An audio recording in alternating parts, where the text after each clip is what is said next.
Everyone, চলে এলাম জীবনের প্রথম মিনি ব্লগ নিয়ে। আজকে আমাদের লেগ ডে, সঙ্গে রাজকুমার দা, সম্রাট দা। শুরু করলাম প্রি স্কোয়াড দিয়ে, এরপর ধরলাম ওয়েট স্কোয়াড। ভারী ওয়েট নিয়ে ফর্ম ঠিক রাখা ছিল চ্যালেঞ্জ, কিন্তু থাইয়ের উপর ভালো চাপও পড়ছিল। তিনজনে এক এক করে ওয়েট বাড়িয়ে মারলাম ওয়েট স্কোয়াড।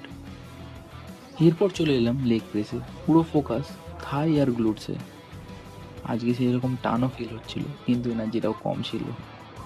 হেভি ওয়েট দিয়ে কন্ট্রোল করে মারছিলাম। এটা করলে বুঝবে সত্যি পায়ের দিন মানে কি। অবশ্যই সেটা হতে হবে ওয়েট স্কোয়াডের পরে। তারপরে চলে এলাম পাওয়ার স্কোয়াডে। এটা শুরু করেছিলাম অল্প ওয়েট দিয়ে, কিন্তু মুভমেন্ট ফুল রেঞ্জে, তাই লোডটা ভালোই ফিল হচ্ছিল। তিনজনেই ধীরে ধীরে এক এক করে মেনে নিলাম পাওয়ার স্কোয়াড। এরপর এলো লাঞ্জেস। প্রতি স্টেপে ব্যালেন্স রাখাটা খুব কষ্টকর ছিল, কিন্তু থাই আর গ্লুটসের টানটা একদম পারফেক্ট লাগছিল। এটা করে নেওয়ার পরেই আমরা চলে এলাম পায়ের কার্ভ মাসলটিকে ট্রেন করার জন্য কার্ভ রাইজেস মারতে।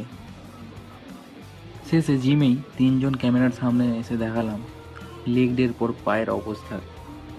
দাঁড়াতে পারছিলাম না ঠিক মতো, কিন্তু তবুও। আজকের মতো এইটুকুই, দেখা হবে পরের ব্লগে।